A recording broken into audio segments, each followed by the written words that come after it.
ክርስትና በኢትዮጵያ የሚለውን ጥናታዊ ስራ እየሰራን ዛሬ 10ኛው ሳምንት ላይ ነው የደረስነው እና በዚህ ዝግጅት የዛሬ ቀን የእናቶች ቀን ስለሆነ በዓለም አቀፍ ደረጃ እናቶች የሚታሰቡ ስለሆነ እናቶችን እግዚአብሔር ለዚህ ምድር ስለሰጠ ጌታን አመሰግናለሁ። እኔ የአስሮች እናት አለችኝ። አጸደ ማሞ ወርጌሳ ትባላለች። ወደ ጌታ ከሄደች 17 ዓመት ሆኗታል። በእኔ ህይወት ውስጥ ትልቁን ስራ ስለሰራች ዛሬ ማስታወሳታለሁ። ዘውዲቱ መሐመድ ሌላዋ እናቴ ናት። የባለቤቴ እናት የ16 ልጆች እናት ናት። በህይወቷ ያስተማረችኝን ትምህርት ዛሬም በመካከላችን ባትኖር ሁሌም አስባታለሁ።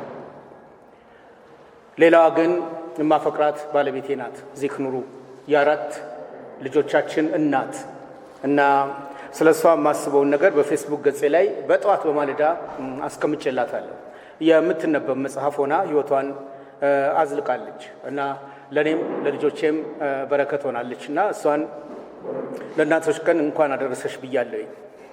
በማለዳ በጠዋት ግን ከካናዳ መጋቢ ወንድማገኝ ታከለ ደወለልኝ እና ደውሎ ያለኝ በቤተ ክርስቲያን ስትገኝ ለባለቤቴ ለማፈቅራት ለእጅጋየሁ ኬርጋ የገጠምኩትን ግጥም እባክህ አንብብልኝ እና ያለኝ። ስለዚህ በዚህ የእናቶች ቀን እሱ አርቆ ያየበትን ግጥም ቶሎ ካነበብኩ በኋላ ወደ አለቃ ታየ ገብረ ማርያም ወደ ኦኖሲሞስ ነሲብ ህይወት ለመግባት ጥረት አደርጋለሁ። ልጆቼ ሆይ ክርስቶስ በእናንተ እስኪሳል ድረስ ዳግመኛ ምጥ ይዞኛል። ገላትያ 4:19ን የግጥሙ መነሻ አድርጓል። እኔ ምጥ ይዞኛል እህህ እላለው፣ ትውልድ እንዲቀጥል እኔ ቃትታለው፣ በልጆቼ ህይወት ጌታን አሰላለው፣ የሰጠኝን ነገር በእጄ ያስኩትን ጥዬ እንዳልገኝ ኋላ እንዳላዝን፣ በሚታየው ነገር በምኞት ሳልባዝን እህህ እላለው ጌታን በመማፀን። ሕያው ቃሉን ይዘው ጎልምሰው ጠንክረው እባቡና ጊንጡን ወጥመዱን ተሻግረው የወንጌል አርበኛ ምስክሮች ሆነው ደምቀው የሚታዩ እንደ አበባ ፈክተው ሊሆኑ እመኛለሁ። እኔ ቃትታለሁ እህህ እላለሁ። አንደበት ታርሞ መልካም ቃና ይዞ ከስድብ ከሽሙጥ ከአሉባልታ ታርቆ ጥላቻን የጠላ ነውር ተጸያፊ መልካም ስነ ምግባር ይዞ ተሰላፊ ልጆቼ ተክነው በምግባር ታርቀው ለማየት ናፈኩኝ ምጣለኝ አማጥኩኝ እህህ እህህ ደጋግሜ አልኩኝ። አባቶቼ ለኔ ያስተላለፉትን የጽድቅን ጎዳና እኔም ተቀብዬ ስጓዝ በኔ ተራ እነርሱ እንደሄዱት ጥርሳቸውን ነክሰው መከራ ስደቱን በደስታ አልፈው ሳያፈገፍጉ ጸንተው በእምነት ቆመው ልጆቼ እንዲሄዱ ምሳሌውን ይዘው እጅግ ምጥ ይዞኛል እህህ እላለው። ምሳሌነት ጠፍቶ እኔው ከጎደፍኩኝ ተሳዳቢው እኔ ነቃፊም ከሆንኩኝ ፍቅርን አሽቀንጥሬ ጥላቻን ካቀፍኩኝ መታረም አቅቶኝ ገላጋይ ከናኩኝ የትኛው ይቀዳ ለልጄ ምን ላሳይ እውነተኛ ሳልሆን ሆኛለሁ አስመሳይ። ምጤ እጥፍ ሆኖ በጭንቅ አምጣለሁ ለልጄ ምሳሌ መሆንን እሻለሁ። እኮ ምጤ መቼ ለልጆቼ ብቻ ለትውልድ በሙሉ እናምጥ በጓዳ። እስቲ እንጠይቅ ከልብ ካንጀታችን በፍቅር ደግነት በእምነት አቋማችን ጸንተን የምንቆም ምሳሌ የምንሆን አድርገን እንበል እንጠይቅ በእርጋታ። ራስን እንፈትሽ ቆም ብለን ላንዳፍታ። ምጤን ካማጣችሁ እንደኔ ሆናችሁ ለልጄ ምን ልስጠው ብላችሁ ጠይቁ። እንክርዳድ ገለባ እንዳይሆን ምርታችሁ። ተግቶ መኮትኮትን አስቡ ሁላችሁ። የሰጠውን ጌታ አደራ ያላችሁ ፍጹም ሳትዘናጉ ጠብቁት ጸንታችሁ። ቀኗ እንደገባ ምጧ እንዳየለ ሲወጣ ሲገባ ስጋት እየጋመ ትኩሳት በውስጤ ይሄዳል ይሮጣል። ልጆቼ እንዲያመልጡ ጌታን ይማጸናል። ለጸሎት ልንበርከክ ልሸፍነው ልጄን ለፍቅር ልገዛ ልገስጽ ራሴን። አምጣለሁ እኔ ጌታን እስኪያዩ በሱ በሕይወት እንዲሳል ኢየሱስ ንጉሡ። ልጄ በሕይወቱ ሲያከብር ጌታውን እርምጃው ሲቀና ሲያፈራ መልካሙን መራራ ሕይወትን ጎምዛዛ ባህሪን እኔ አስወግጄ ምሳሌ መሆንን እሻለሁ እኔም ለልጆቼ እኔ ያሳየዋለሁ ቀድሜ ከፊቱ መልካም እሆናለሁ እየኖርኩ ለእውነቱ ምጥን አመጣለሁ በልጆቼ ፊት ላይ ጌታ ኢየሱስን እስካይ ዛሬም አመጣለሁ በልጆቼ ፊት ላይ ጌታ ኢየሱስን እስካይ ነገም አመጣለሁ በልጆቼ ፊት ላይ የጌታን ክብር እስካይ ብለው ይህን ግጥም መጋቢ ወንድማገኝ ታከለ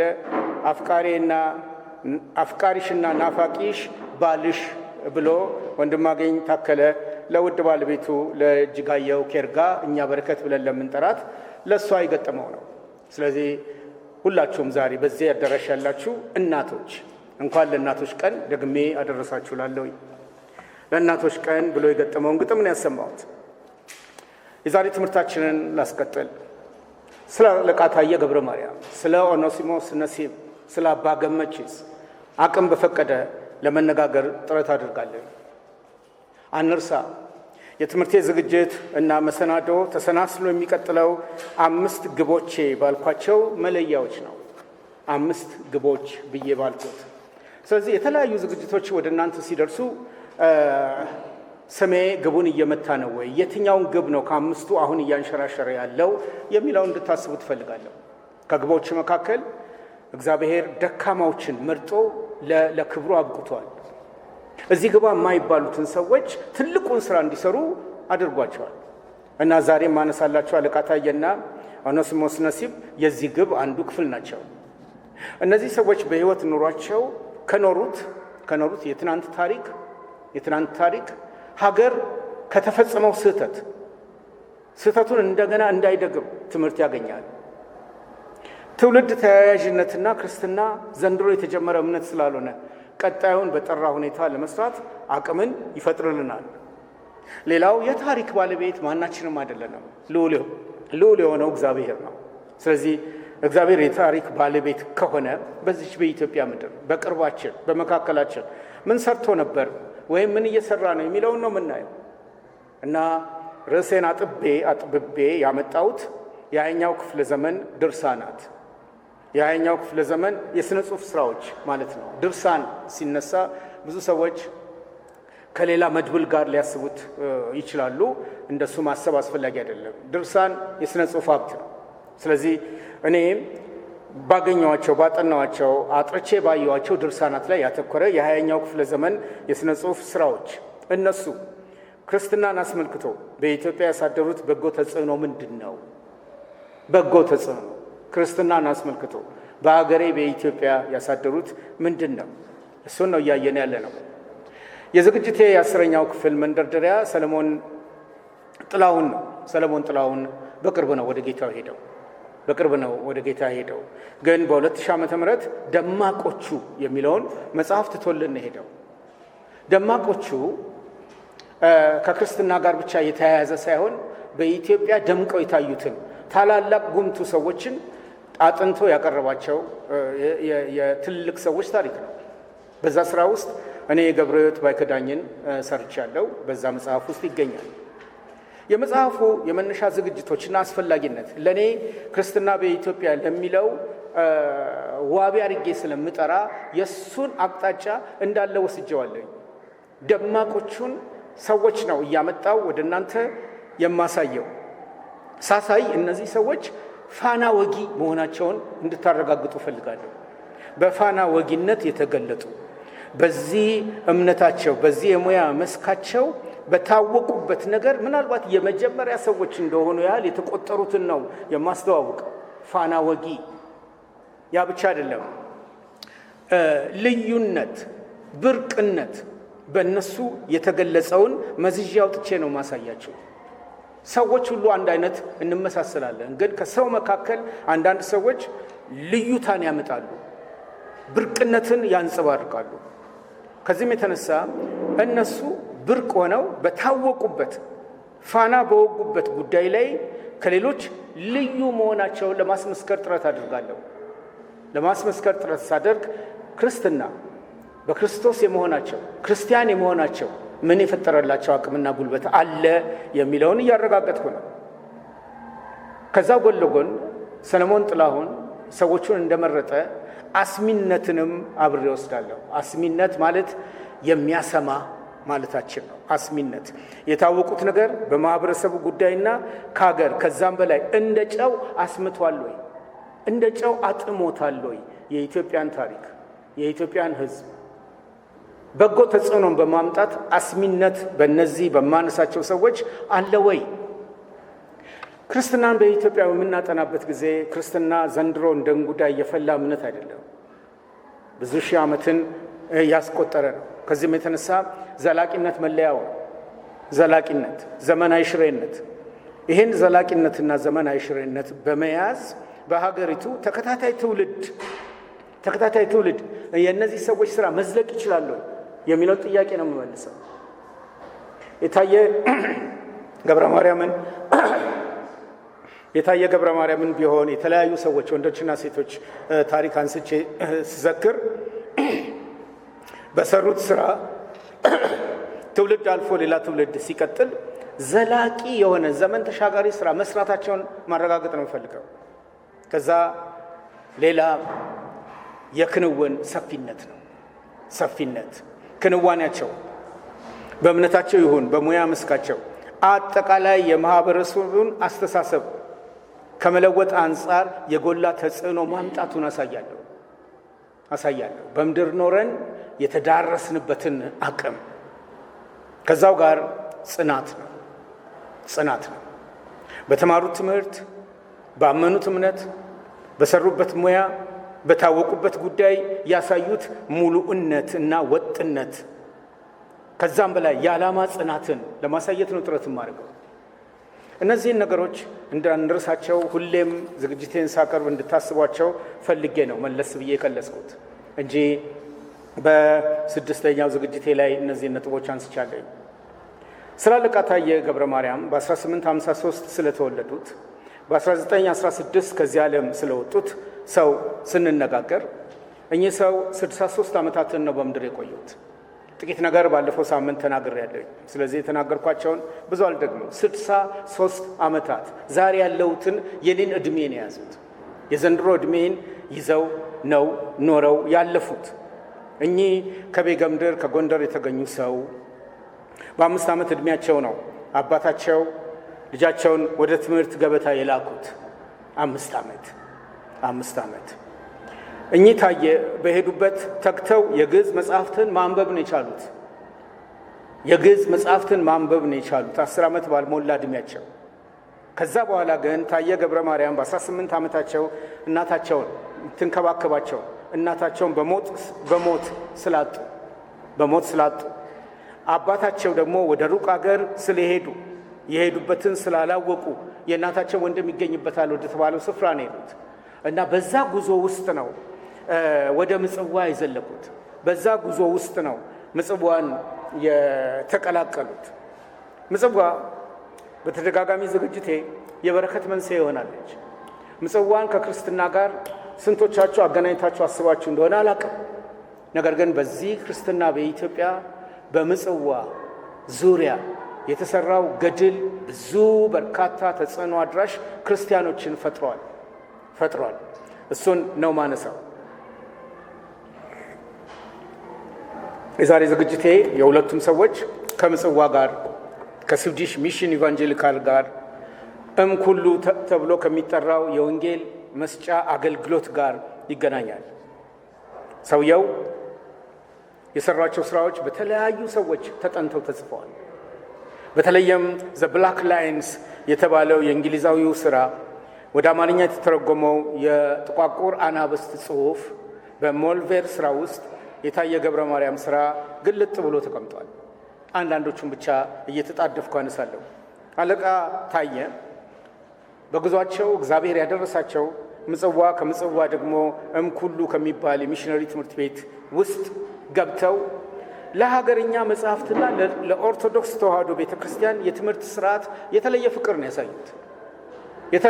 ያሳዩት። ያ ፍቅራቸው ጥንታዊ መጽሐፍትን እንዲያጠኑ ነው የገፋፋቸው። በልጅነታቸው የግዕዝ ቋንቋ እውቀታቸው መጥቋል እና የኢትዮጵያ ኦርቶዶክስ ቤተክርስቲያናትን የጥንት መጽሐፍትን በግዕዝ ቋንቋ የተጻፉትን አጠኑ። ያ ጥናታቸው ነው የጠቀማቸው። ያ ጥናታቸው በውስጣቸው እያደገ ከክርስትና እውነተኛ የነጠረ ሐሳብ ጋር እያጣጣሙት ሲሄዱ በዛ የሚገኘውን ትምህርታቸውን አጠናቀቁ። ያጠናቀቁት በ1877 ዓመተ ምህረት ላይ ነው። በ1877 ላይ ትምህርታቸውን እንዳጠናቀቁ ያደረጉት አንድ ነገር በምጽዋ መቅረትን አልፈለጉም። ወደ ትውልድ ቦታቸው ወደ አደጉበት ማህበረሰብ መመለስ ነው የፈለጉት። ወደ ቤጌምድር መመለስ ነው የፈለጉት። ለምን? በዙሪያቸው የነበሩት ማህበረሰቦች የክርስቶስ ብርሃንን በወጉ ማግኘት እንዲችሉ ፈልገው። ስለዚህ እኚህ ሰው በቤጌምድር የሚሰሩትን ተልእኮ ጨራርሰው እንደገና ተመልሰው ወደ ምጽዋ አቅንተዋል። ጥቂት እውቀት፣ ጥቂት ትምህርት ከክርስትና ጋር የተገናኘ የተጣጣመ ሐሳብን ከያዙ በኋላ መልእክታቸውን ወደ እነዛ ማህበረሰቦች አድርሰው ተመልሰው ግን በምጽዋ በእምኩሉ ተገኝተዋል። ምን ሊያደርጉ? የተገኙት በመምህርነት ሙያ ሊሰሩ፣ በአስተርጓሚነት ሊሰሩ፣ የወንጌል ሰባኪ ሊሆኑ መርጠው ነው የመጡት። በምጽዋ ያላቸውን አገልግሎት ለ13 ዓመታት ነው የሰጡት። ከዚህ ጊዜ በኋላ ለ13 ተከታታይ ዓመታት ጥረው ግረው ከቆዩ በኋላ እንደገና ወደ ትውልድ ቀያቸው በመመለስ በ1890 የወንጌል ሰባኪነት ስራቸውን አደረጉ። ሰሜን ኢትዮጵያ ለተገለጠው ብርሃን ተጋፊ የመሆን ባህሪ በአብዛኞቹ የሰሜን ኢትዮጵያ ክልሎች ይታያል እና ያ እይታ በእሳቸውም ሕይወት ውስጥ ገጥሟቸዋል። ቢገጥማቸውም ግን በዛ ቦታ ላይ መሰረት መጣልን በዋናነት በትልቅነት ወስደውታል። እናም 1890 እና ከዛ በኋላ ያለው ስራቸው በወንጌል ስብከት በጎንደር ዙሪያ ያሉትን ገዳማት በመዘዋወር የቅኔ ትምህርትንና የመጽሐፍት ምርመራ ስራን እያዘለቁ ማስተማርን የያዙት። እኚህ ሰው ይህንን እያዘለቁ ሲሄዱ ጥቂት የኦርቶዶክስ ተዋሕዶ አማንያን ቀኖናችንን የሚቃረን ትምህርት ያስተምራል ብለዋቸዋል። ማስተማር ብቻ አይደለም፣ ከህብረተሰቡ እንዲገለሉ የራሳቸውን ጫና ፈጥረውባቸዋል። ይሄ በሚሆንበት ጊዜ በወቅቱ የቤጌምድር የአውራጃው ገዢ የነበሩት ራስ መንገሻ ናቸው። ራስ መንገሻ አቲከም እሳቸው ጋር ቀርበው ለከሰሷቸው አባቶችና ካህናት መልስ እንዲሰጡ የሙግት መድረክ ነው የተመቻቸው። ይሄ ባህል እንደነበረን ወደ ኋላ መለስ ብሎ ማሰብ በጣም ጠቃሚ ነው። በህዝብ መካከል ሃይማኖታዊ ጉዳይ፣ ፖለቲካዊ ጉዳይ፣ የማህበረሰብ ቀውስ ሲፈጠር መሪዎች ችግሩን ለመፍታት በውይይት የማስኬድ አቅም ነበራቸው። ይሄ በተደጋጋሚ የምናገኘው ነው። ስልጣኔ እየጨመረ ሲመጣ ይሄ መወያየትና በጠረጴዛ ዙሪያ መሆን ምን ያህል እየጨመረ እንደመጣ ታሪካችንን ማጥናት ያስፈልጋል። በቀደሙት ሂደቶች ግን ግጭት እየጨመረ ከሄደ እንመካከር ትልቁ ጉዳይ ነበር። ስለዚህ እኚህ ራስ መንገሻ አቲከም ታየ ገብረ ማርያምን አቅርበው ለከሰሷቸው አባቶችና ካህናት መልስ እንዲሰጡ ነው ያመቻቹት እና መልስ በሚሰጡበት ጊዜ ገዢው ትኩረት ሰጥተው ነው የተከታተሉት እና ታዲያ ምን አጠፋ የሚሉ ጥያቄዎችን በድግግም ራስ መንገሻ ለከሳሾቻቸው አንስተው ነበር። ይሄ በታየ ሕይወት ውስጥ የተገጠመ በእግዚአብሔር ቃልና እውነት ላይ አሸናፊ ሆነው የወጡበት የሙግት ሂደት ነው። እኚህ ሰው ውለው አድረው እኚህን ጉምቱ ሰው ይህን ጉዳይ በመግለጥ ወደ ዳግማዊ ምኒልክ ነው የላኳቸው። ወደ ማዕከላዊው መንግስት መሪ ነው የላኳቸው። በጉዞ ላይ እያሉ ግን እኚህ ታየ በጉዞ ላይ እያሉ የአፄ ዮሐንስ ልጅ ወይም የልጅ ልጅ የሆኑት ራስ ስዩም መንገሻ በአፄ ምኒልክ መንግስት ላይ ሸፍተው ስለነበር በዛን ጊዜ በራስ መኮንን የተመራ ጦር ወደ ሰሜን ዘምቶ ስለነበር ምኒልክም የጦሩን ሁኔታ ለመከታተል ደነባ አካባቢ ተገኝተው ስለነበር ካለቃ ታየ ጋር ተገናኝተዋል እና አለቃና ንጉሱ ተነጋግረዋል። ሲነጋገሩ ምኒልክ እኔ እኮ አንተን በስራ አውቃለሁ ነው ያሉት። በጻፍከው መጽሐፍ አውቃለሁ፣ መጽሐፈ ሰዋሰውን የጻፍከው አንተ አይደለም ወይ ነው ያሉት። እና አሁን እኔ ያሉት አለቃ ታየ። ይሄን መጽሐፈ ሰዋሰው ለማግኘት ጥረት አድርጌያለሁ፣ እስካሁን ድረስ ላገኘው አልቻልኩም። ባገኘው በጣም እንደሚጠቅመኝ ተስፋ አደርጋለሁ። ምኒልክ አንብበውት ጥሩ መጽሐፍ ጽፏል ያሉለትን ሰው ስራ አለቃ ታየ በመንፈሳዊ እና በዓለማዊ እውቀታቸው በምኒልክ ዘንድ ተወደዱ፣ ተከበሩ። ከዚህም የተነሳ ምኒልክ ደብዳቤ ነው የጻፉላቸው ደብዳቤ ሞዐ አንበሳ ዘእምነገደ ይሁዳ ዳግማዊ ምኒልክ ስዩመ እግዚአብሔር ንጉሠ ነገሥት ዘኢትዮጵያ አለቃ ታየ ገብረ ማርያም የሚባል ሰው ምጽዋ የነበረ ሃይማኖቱን እኛ መርምረነዋልና ማንም አንዳች አይበለው፣ ማንም በሃይማኖት ነገር አንዳች አይበለው ብለው ነው ጽፈው የላኩት። ይህንን ህዳር 6 1891 ወረሂሉ ከተማ ላይ የጻፉት ነው። ከዚህ በኋላ አገልግሎታቸውን እየቀጠሉ ባለበት በምኒልክ ተፈልገዋል። እኚህ ሰውዬ በምኒልክ የተፈለጉት ለአንድ ጉዳይ ነው። ያ ጉዳይ ደግሞ አውሮፓ በተለይም በጀርመን የኢትዮጵያ መጽሐፍቶች ተዘርፈው በዛ ተከማችተዋል።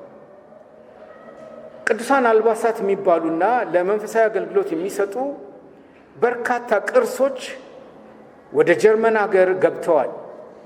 ስለዚህ ምኒልክ እኚህን ሰው አስጠርተው በ1898 ወደ ጀርመን እንዲሄዱ አድርገዋቸዋል።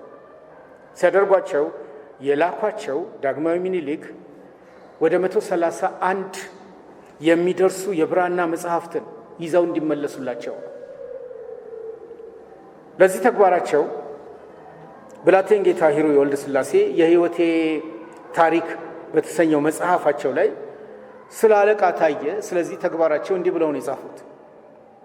በጀርመን መንግስት 3 ዓመት ሙሉ ግዕዝ ቋንቋ አስተምረው ጀርመን ከሄዱ በኋላ መጽሐፍትን መመለስ ብቻ አይደለም የግዕዝ ቋንቋን እንዲያስተምሩ ነው የተላኩት። በእግረ መንገዱ ነው እነዚህን ቅዱሳት እና የብራና መጽሐፍትን እንዲያመጡ ምኒልክ ያዘዟቸው። እኚህ ሂሩይ ወልደ ሥላሴ ከዚህ በፊት የዛሬ ዓመት የልጃቸውን የፍቃድን ታሪክ አምጥቼላችሁ ለአባቶች ሁሉ መጽሐፉን ሰጥቻቸዋለሁ ፎቶኮፒ አድርጌ። የእኛ ሰው አባት ሂሩይ ስለኚህ ሰው የጻፉት እንዲህ ብለው ነው። በጀርመን መንግስት 3 ዓመት ሙሉ ግዕዝ ቋንቋ አስተምረው ሊሻን ተሸልመው ወደ ኢትዮጵያ ሲመለሱ አጼ ሚኒሊክም ሊሻን ሸልመው የአባታቸውን ሀገር ሰጥተው ወደ ቤጌ ምድር ሰደዷቸው። የጀርመን መንግስት ሊሻን ነው የሸለማቸው። አጼ ሚኒሊክም ወደ ኢትዮጵያ ሲመጡ ይህንኑ ሊሻን አልነፈጓቸው። ሀብታሙ በጻፈው ገጽ 72 ላይ ይሄ ዝርዝር ነገር ተቀምጧል።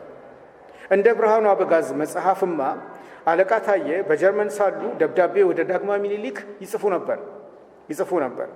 ከጻፏቸው ጽሑፎች ውስጥ በጀርመን እያሉ ከጻፏቸው ጽሑፎች ውስጥ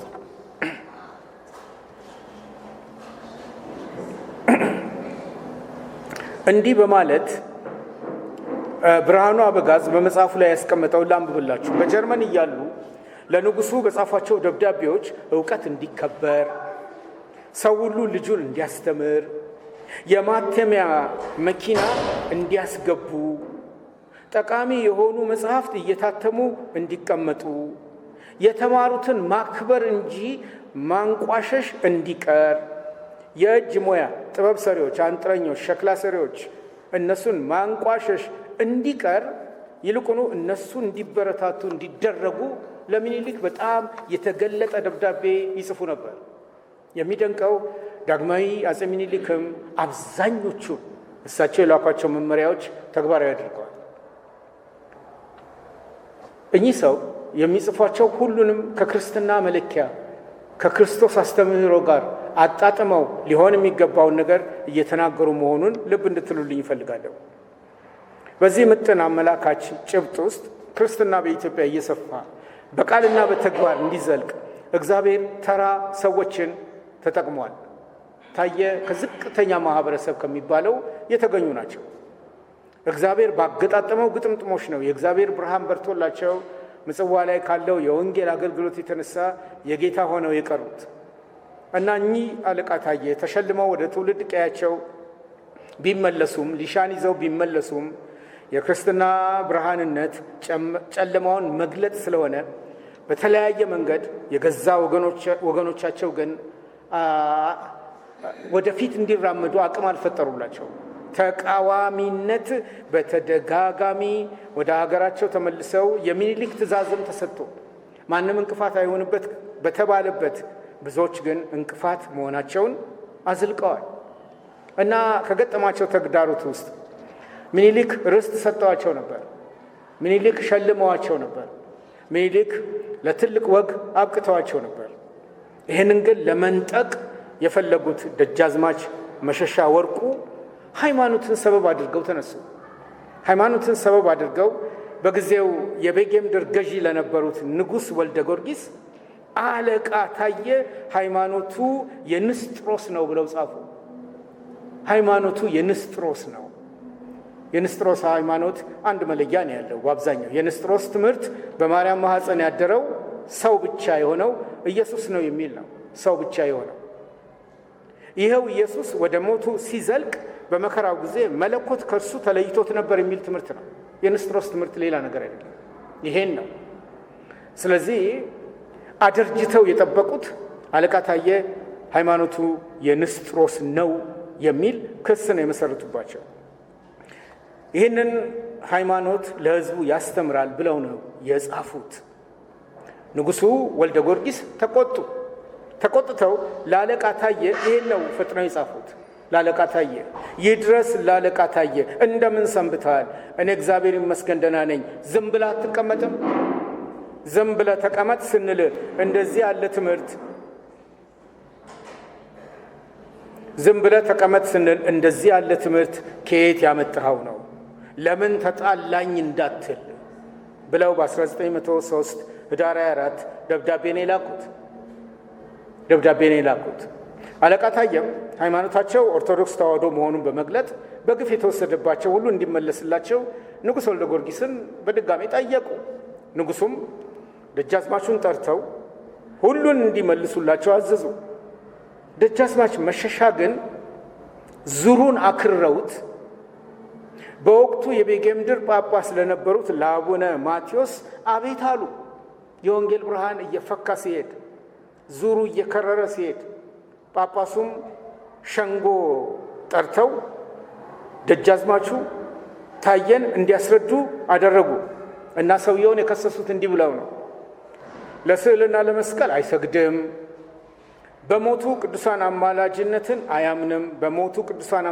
አያምንም፣ ዝክርና ምጽዋት የሞተ ሰውን ሊያጸድቅ እንደማይችል ይናገራል፣ የልማድ ጾም ዋጋ እንደሌለው ይሰብካል፣ ቀናትን አያከብርም፣ ሃይማኖቱ ጸረ ማርያም ነውና አገር መግዛት አይገባውም። ይህን አይደለውም ካለ ስዕለ ማርያም ይምጣና ይስገድ ነው ያሉት። የተነሱትን ነጥቦች ልብ በሏቸው። ወደ ቃሉ የተመለሰ ማህበረሰብ በጽናት ሊያነሳቸው የሚገባ ወገንና የቀደመውን ትውፊት አግባብነት በጎደለው መልክ እውነት መስሎ ሲዘልቅ የነበረውን የሻሩ ጥያቄዎች ነው ለታዬ ክስ ሆነው የቀረቡት። ታዬ አንዱንም ልክ አይደለም አላሉ።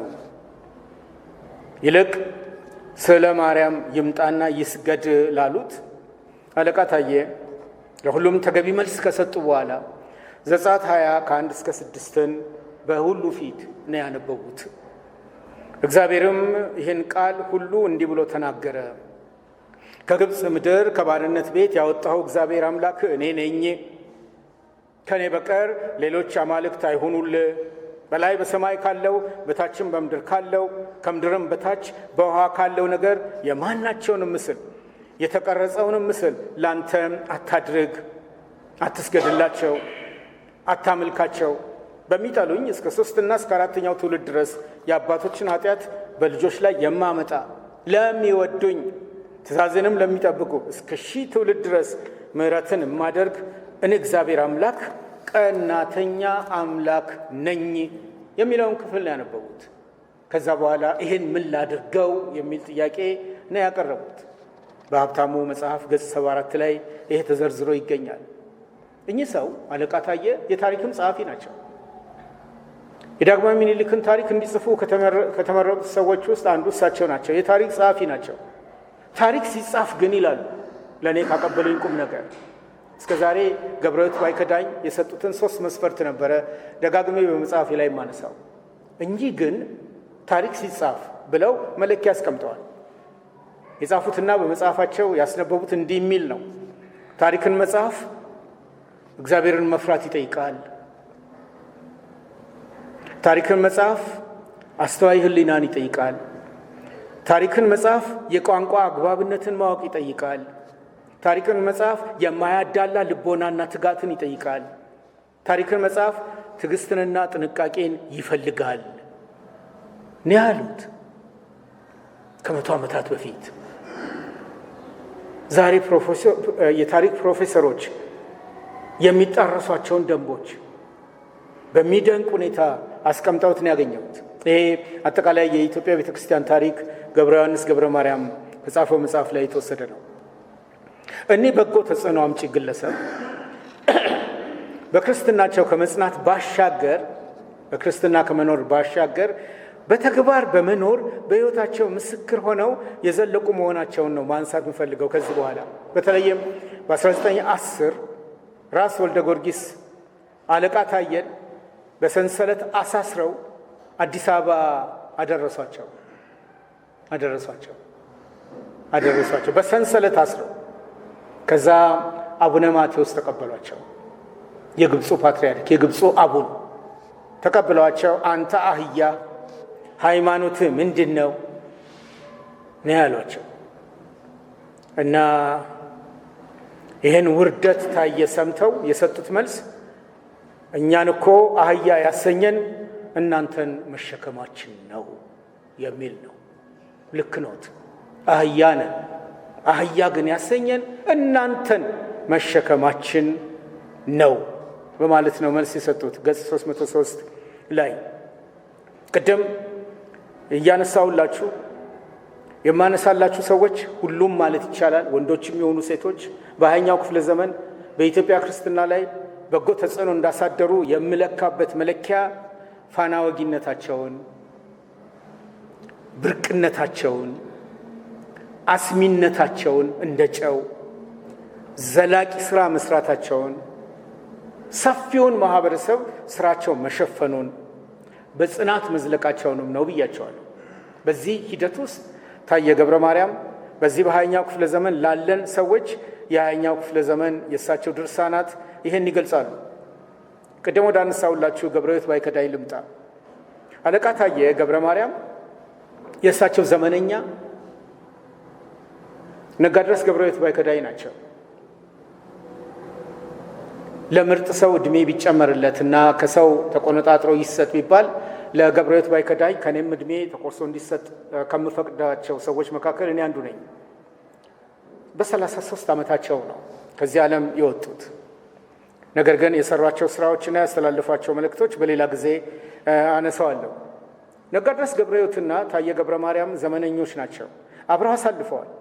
እንዲህ አሉ ነጋድረስ ገብረሕይወት እስከ ዛሬ ድረስ ወደ ሩቅ ሀገር ተሰደው ወይም ወደ አበሾች ከመጡት ፈረንጆች ጥቂት ጥበብ ተምረው የሀገራቸውን መንግስት ሊጠቅሙ የሚፈልጉ ወንድሞቻችንን መናፍቃን፣ የሌላ መንግስት ሰላዮች እየተባሉ ሲራቡ፣ ሲጠሙ፣ ሲከሰሱ እና የለምን የነዛን መከረኞች ስም ስንት ብለን እንቁጠረው? ከነዛ መከረኞች ሰዎች ውስጥ 2 ግን እኔ አውቃለሁ።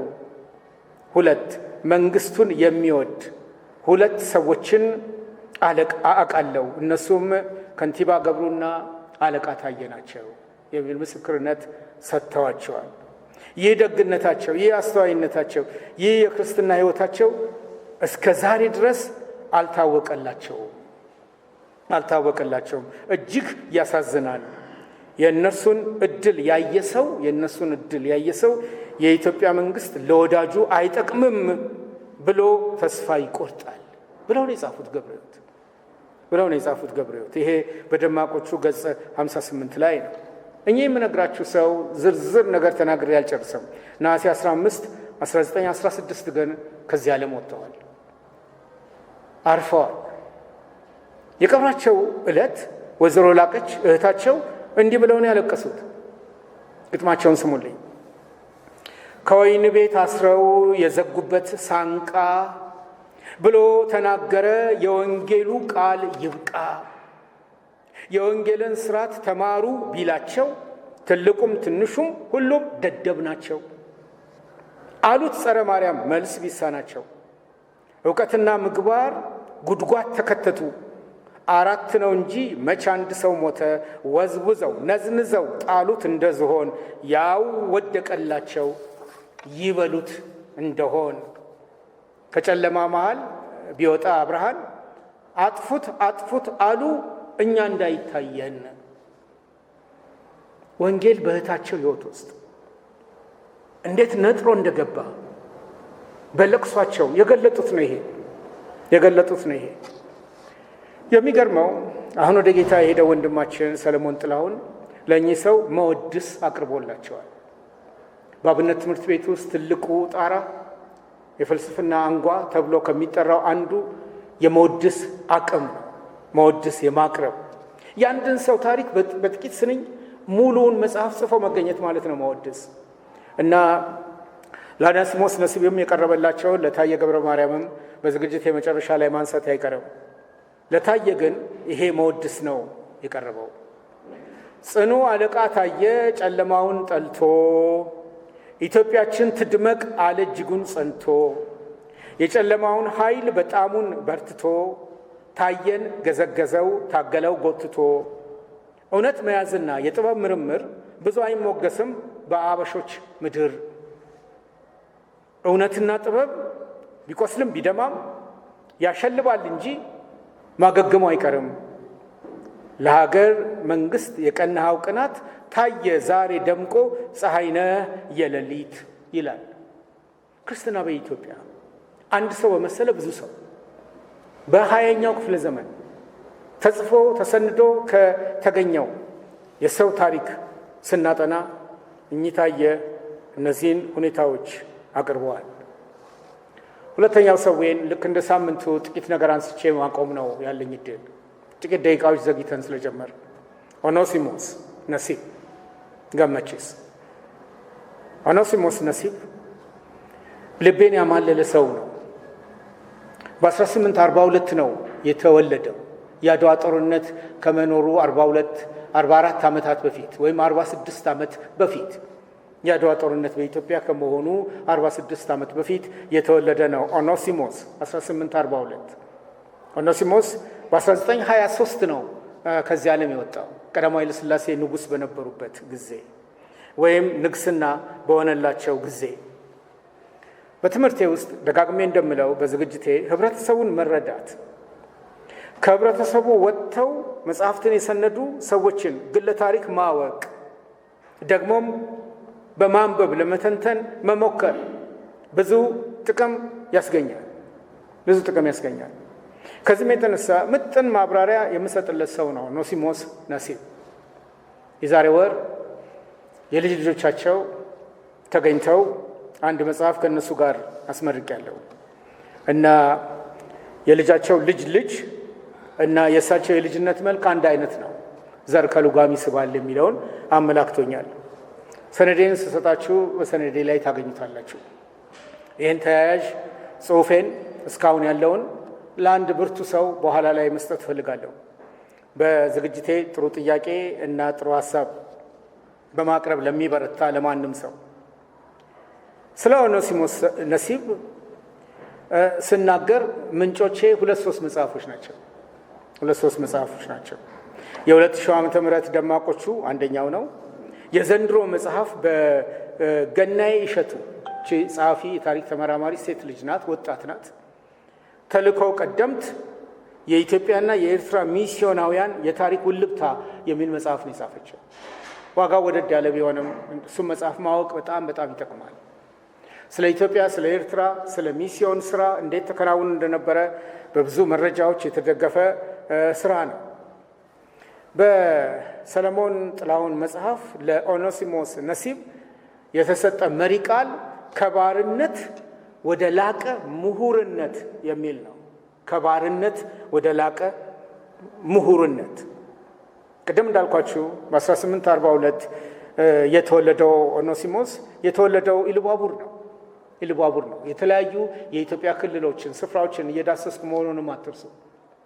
አራቱንም የኢትዮጵያ ክልል ማዕከሉንም ጨምሬ የተገኙትን ጉምቱ ሰዎችም ነው እየመረጥኩ ወደ እናንተ ማድረሰው።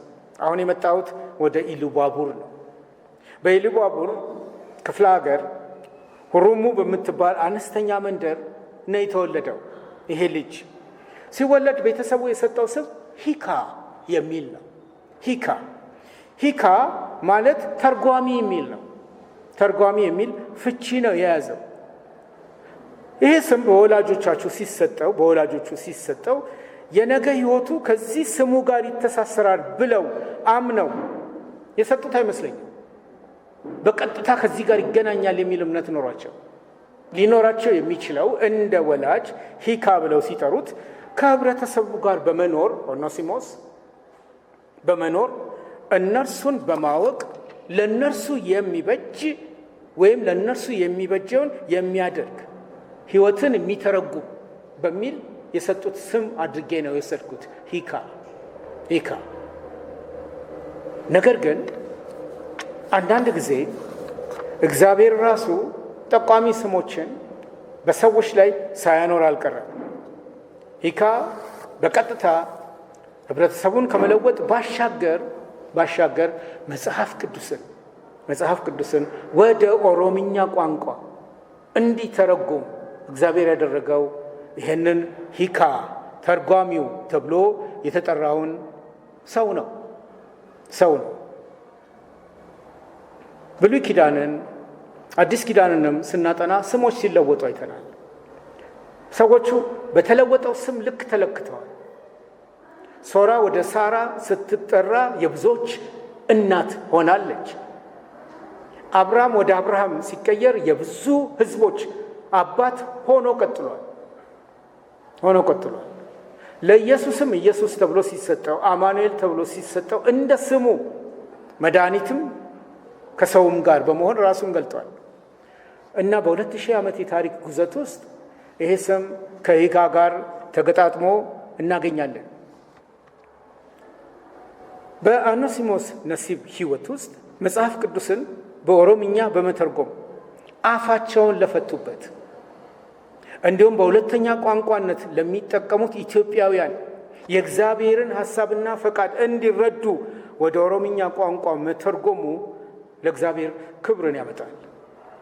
መጽሐፍ ቅዱስን ወደ ኦሮምኛ ቋንቋ ተርጉመዋል። ሲተረጉም የተወሰዱትን ጥንቃቄዎች ጊዜው ከበቃኝ አነሳለሁ፣ አለበለዚያም ወደሚቀጥለው ሳምንት አስተላልፈዋለሁ። ይሄ ሰው ኦኔሲሞስ የሚለውን ስም የወሰደው በራሱ ነው። ሂካ ነው ስሙ። ነገር ግን ሲጠመቅ ክርስቲያን ሆኖ ሲጠመቅ ኦኔሲሞስ በሉኝ፣ የክርስትና ስሜ ኦኔሲሞስ ይሁን ብሏል። ምንድነው የምታውቁት ስለ ኦኔሲሞስ?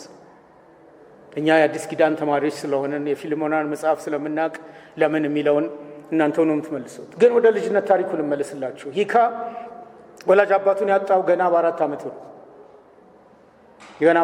ነው።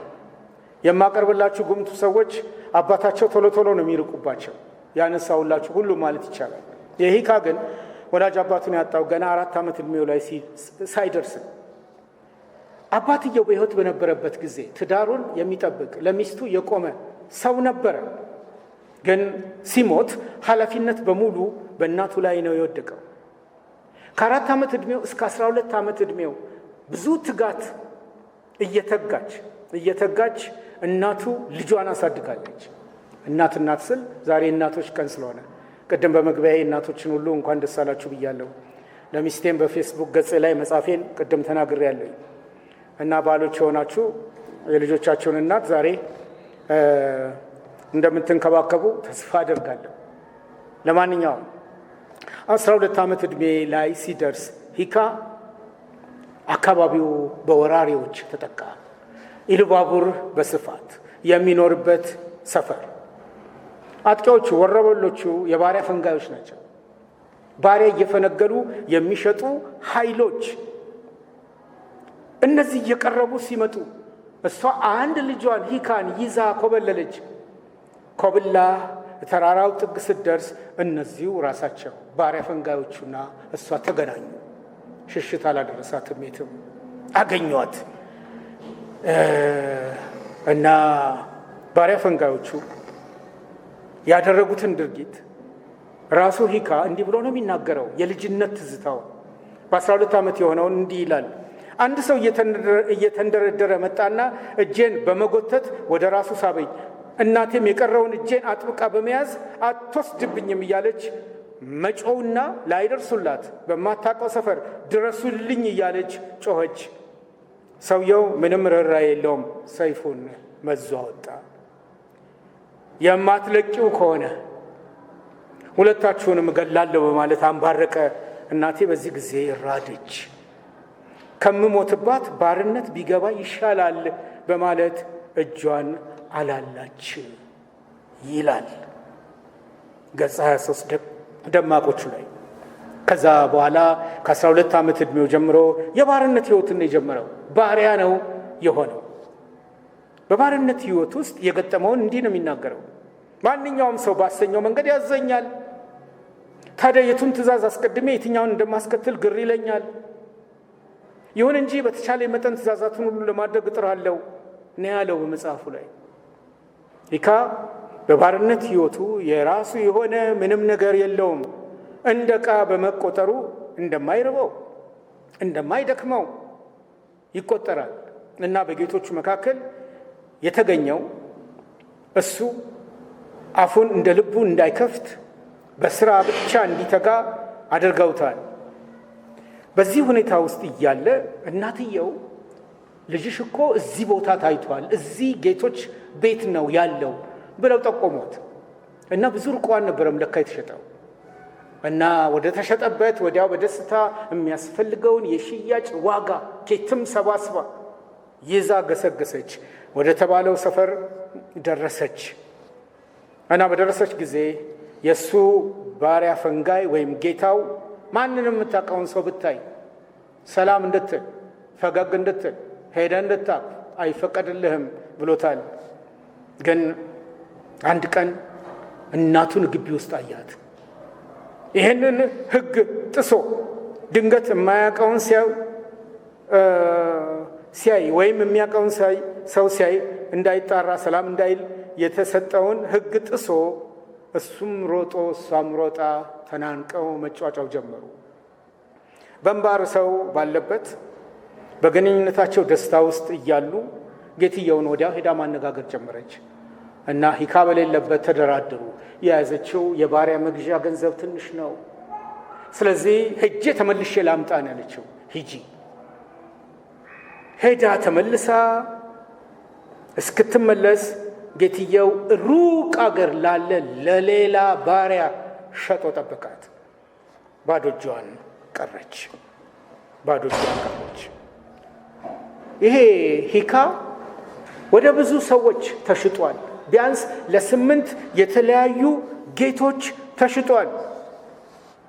አንድ ቀን ግን አንድ የሸጠው ጌታ ወደ አንድ በጎ ስፍራ ላይ አኖረው። ያም ደግሞ ባሪያ ፈንጋዩ ወደ ሌላ እያስተላለፈ በባርነት ወደሚበዘበዙት ጨቋኞች ሁሉ ዘልቆ በመጨረሻ ወርነር ሙዚንገር ወደ ተባለ ሰው እጅ አደረሰው። ወርነር ሙዚንገር ከ1824 እስከ 1867 የኖረ የስዊድን ምሁር ነው። አገር አሳሽ ነው። የፈረንሳይ ቆንጽላ ሆኖ በምጽዋ ይኖር የነበረ እና የሂካ የመጨረሻው ጌታው ለእርሱ አሳልፎ ሸጠው። ይሄ ገዝቶስ ባሪያዎችን እየገዛ ለበጎ ሰዎች ይሰጥ የነበረ ሰው ስለሆነ ይሄን የገዛውን ሂካ ነፃ አውጥቶ ለሚስዮናዊው ፒተር ሉንድሃን ሰጠው። ፒተር ሉንድሃን በስብሐት ለአምላክ መጽሐፍ ላይ የጻፋቸውን መዝሙሮች እናንተ አገኙት፣ ላይብረሪያችን አለ። ስብሐት ለአብ እሱ የዘመራቸው ከስዊድን ወደ አማርኛ የተቀየሩትን ወደ ፒተር ሉንድሃን ተሸኘ። ያ ማለት እምኩሉ ተገኘ፣ ምጽዋ ተገኘ። ስዊዲሽ ኢቫንጀሊካል ሚሽን ውስጥ ሂካ ተገኘ። ከዛ የሆነው አስገራሚ ታሪክ በሚቀጥለው ሳምንት ላይ ያነሳለን። የኦሮምኛ መጽሐፍ ቅዱስ የተገኘበት ጉዞ ምን እንደሚመስል አስገራሚውን ትንታኔ ከአስቴር ገኖ ጋር አያይዤ አመጣለሁ። ልጆቹ እንዴት እንደሆኑ አነሳላቸዋለሁ። እሺ፣ ረዘም ያለ ጊዜ መውሰዴን አውቃለሁኝ። አንድ ሀሳብ ወይም ማስተያየት ከእናንተ መስማት ፈልጋለሁ። ኦኔሲሞስ ነሲብ የመነሻ መግቢያውን በዚህ ደረጃ ካየን በቂ ነው። ክርስትና በኢትዮጵያ